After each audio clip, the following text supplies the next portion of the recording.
We're going to be looking at the market between USA and China and how Apple fits in between these two countries. USA and China have very different political, economical, and legal systems. Apple is an American company but does a significant amount of its business in China. We're going to be specifically focusing on the smartphone industry and how many factors dictate how Apple should deal with China. China has the largest population in the world with 1.4 billion people, far outnumbering the US and all of Europe combined. Naturally, this means the number of Chinese smartphone users exceeds the US, eclipsing it threefolds. Furthermore, China's middle class is growing at a much faster rate than the US, meaning their smartphone usage will continue to outpace the American market as well. China already accounts for 20% of Apple's total sales, and this number should grow considerably considering China's economy. Not only is China important for Apple's sales, but its production as well. Apple makes most of their products in China, from the AirPods to the iPhones and the MacBooks as well. These products are made in China's special economic zones, which are counties with special trade and tax laws. These zones entice corporations to build their factories there, which in turn attract skilled yet low-paid workers. On top of manufacturing most of Apple's products, China also supplies Apple with many of the raw materials needed for the iPhones, namely rare earth metals that are used in components such as cameras, speakers, and batteries. In fact, China has a near monopoly of these minerals, producing over 95 of the world's total supply.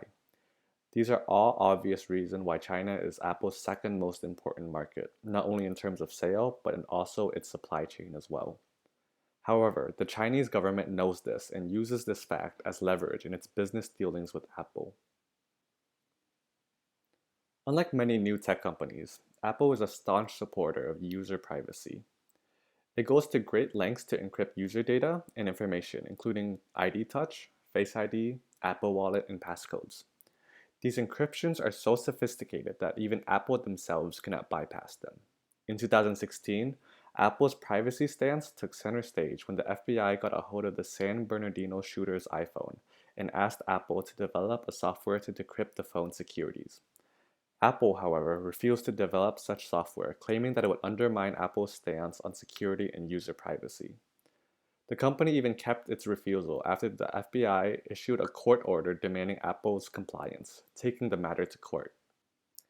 Yet, in 2018, when the Chinese government demanded Apple store Chinese user data on Chinese state-run servers, Apple relinquished without a fight.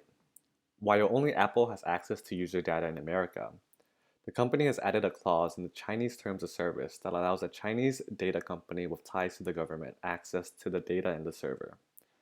This gives Beijing the possibility of accessing this data and using it in its mass surveillance program. Within the past year, the USA and China has been engaging in a trade war that has affected various industries, from agriculture to tech.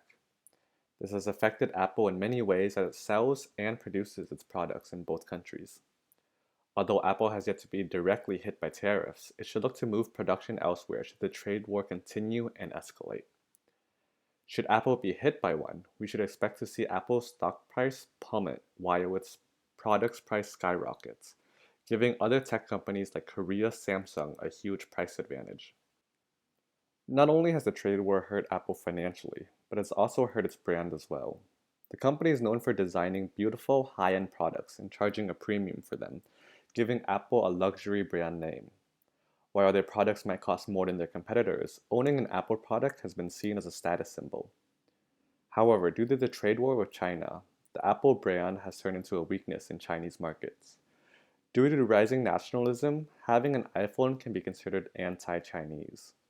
We can see the effect of this on the iPhone as sales have dropped, making it the fifth popular phone in Chinese market, with the top four all being from Chinese companies. Samsung used to account for over 20% of China's smartphone market, but that number has plunged to 1%. The same could happen to Apple. While the pros of doing business in China currently outweighs the cons, the attractiveness of the Chinese market is looking to decline, and Apple's future in China remains uncertain.